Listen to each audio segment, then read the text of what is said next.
एक छोटी सी मैं लड़की हूँ, कुछ सवाल लेकर आई हूँ।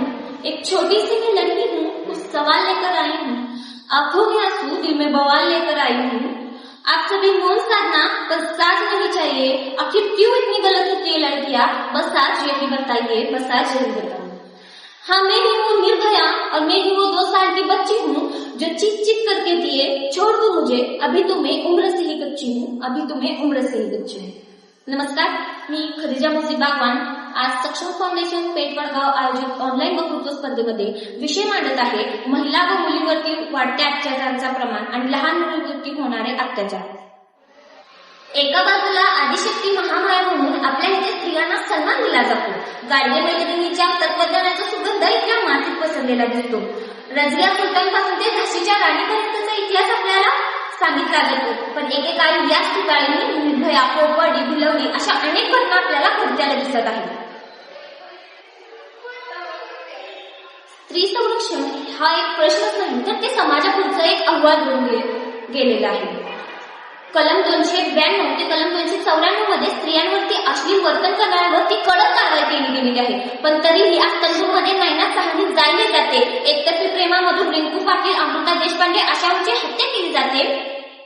मग ते हैदराबाद मधील प्रियांका रेड्डीचं प्रकरण असो किंवा छपाक चित्रपटमधून आपल्यासमोर आलेली लक्ष्मी अग्रवाल असेल, हिद्रक बलरामपूर अशा अनेक घटना आपल्याला वारंवार घडताना दिसत आहेत। अशा घटना अगदी रोज घडत आहेत। स्त्री संरक्षण हे समाजापुढचं आव्हान नाही तर स्त्री संरक्षण हा समाजापुढचं आव्हान बनून राहिलेलं आहे। राज्यघटनेचे कलम 14 अंतर्गत स्त्री पुरुषांना दोघांनाही समान हक्क आणि संरक्षणाची तरतूद केली गेलेली आहे, पण तरीही आज समाजामध्ये स्त्रियांना माणूस म्हणून पाहिलं जातं का हा मोठा प्रश्न आहे। राज्यघटनेचे कलम 39B अंतर्गत पुरुषांबरोबर महिलांना सुद्धा समान कामावरती समान वेतन दिले जाते। आज स्त्रिया ह्या पुरुषांबरोबर खांद्याला खांदा लावून काम करत आहेत। मग ह्या खांद्यावरचा हात त्या खांद्यावर जाऊन कधी पडला हे तिलाच कळलं नाही। आता पुन्हा एकदा प्रश्न उभा राहिला हा स्त्रियांच्या संरक्षणाचा। राज्यघटनेचा कलम 51AE अंतर्गत स्त्रियांची अस्मिता पुरली जाता कामा नये अशी स्पष्टपणे सांगितले गेलेले आहे। हिची मूलभूत कार्य हे आपल्या संविधानामध्ये समाविष्ट केले गेलेले आहे। मग इतकंच नाही तर स्त्रियांच्या संरक्षणासाठी आपल्या इथे अनेक कायदे सुद्धा केले गेलेले आहेत। मग त्यामध्ये अनैतिक देहव्यापार प्रतिबंधक कायदा 1956, कौटुंबिक हिंसाचार पासून स्त्रियांच्या संरक्षण कायदा 2005 आणि इतकंच नाही तर कामाच्या ठिकाणी स्त्रियांच्या लैंगिक छळ प्रतिबंधक कायदा 2013, कामाच्या ठिकाणी स्त्रियांच्या संरक्षणासाठी अनेक कायदे केले गेलेले आहेत। पण वाईट याच गोष्टीचं वाटतं आहे की या योजना फक्त कागदापुरतीच मर्यादित राहिलेल्या आहे, माणसाच्या कागदापर्यंत पोहोचल्याच नाही। मग जोपर्यंत हे कायदे माणसाच्या मनापर्यंत पोहोचणार नाहीत ना तोपर्यंत स्त्रिया ह्या सुरक्षित राहणारच नाहीत।